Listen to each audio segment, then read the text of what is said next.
It's Sunday morning on CBS. And here again is Jane Pauley. That's Sonny Bono and a teenager known as Cher, singing the song that made them music legends. All these years later, Cher is talking about those heady days and more with Anthony Mason.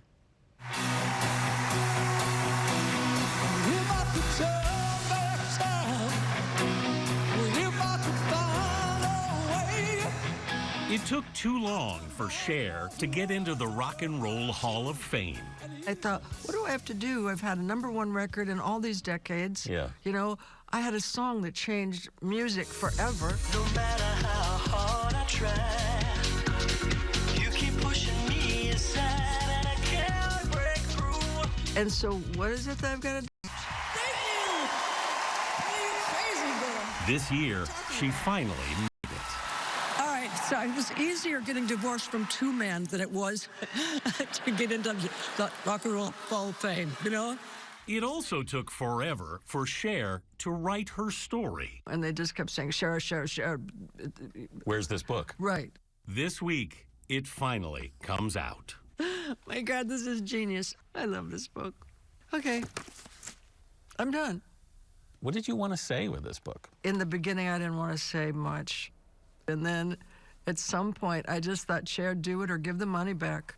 Cher, the memoir, Part 1, centers on her years with Sonny and her itinerant childhood with a mother who married at least 7 times. And one time we were driving in the car, and she said, Cher, I don't know how we're going to pay the rent. What do you think?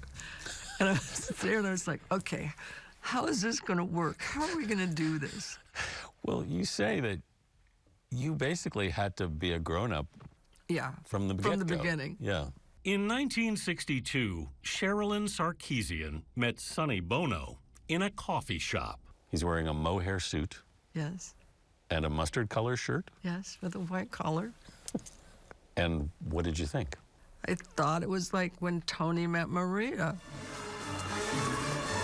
Everybody disappeared, Yeah. and it was just the 2 of us. You say it wasn't love at first sight. It wasn't love at first sight. It was something.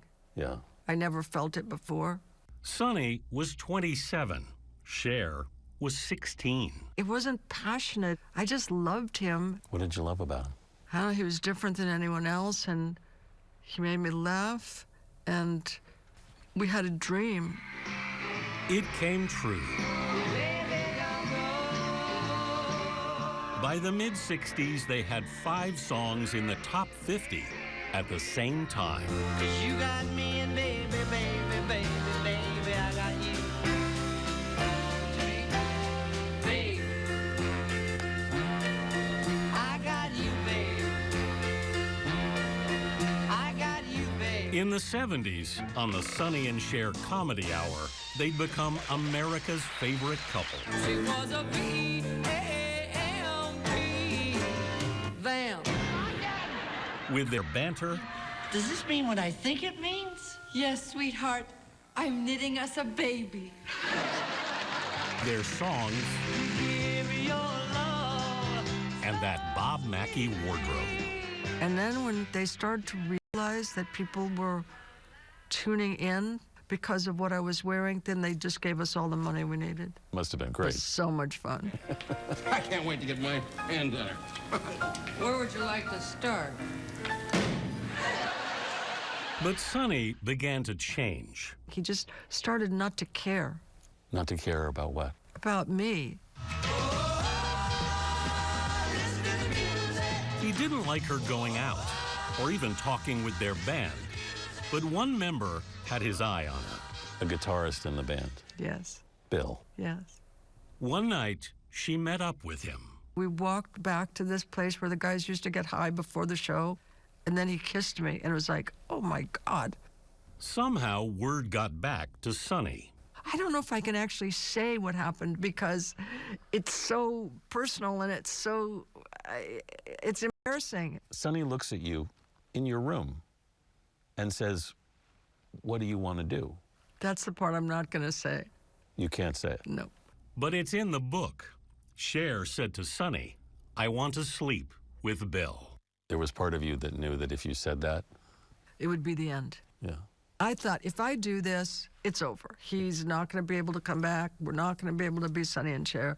I just want to blow it up. Yeah. But I didn't know I wanted to blow it up until I was blowing it up. Yes, millions of viewers are talking about Sonny and Cher and the game that they play on their hit show here every week. They offered her anything to keep up appearances. Because everybody was afraid I was going to blow up the show. They just said, what do you want? And I said, well, I want my own place in Malibu, and I want $5,000 a month. Hello?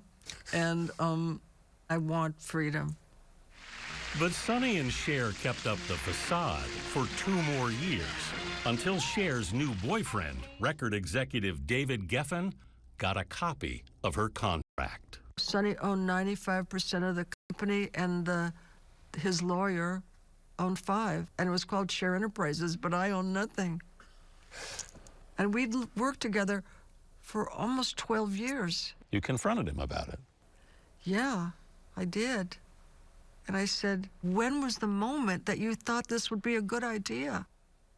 And he said, I always knew you'd leave me. And I said, that's not a reason, you know? And I said, son, how could you do it? I was there by your side working all those nights, all those days, through good, through bad. Yeah. He didn't have an answer. And we were still friends after that. Even after Cher married Greg Allman and was pregnant with their son, she rejoined Sonny for a revival of their show. Can you explain why that is, that up on stage, all the other stuff seemed to go away? Because we had fun with each other. Because on stage, I felt like a kid for years. there was no marriage, there was no discord, there was no word for our relationship, and you couldn't cut it with a chainsaw. We talked at the Academy Museum of Motion Pictures. Cher has an Oscar, of course, but that's for part 2 of her memoir, which she still has to write. As for her music, You got another album you want to make? Yes. When are you going to do that? After I get rid of this book. Because talking is harder on your voice than singing. And I want to record an album. And 78 is not exactly a time in your life when you want to. I hope I'm Tony Bennett.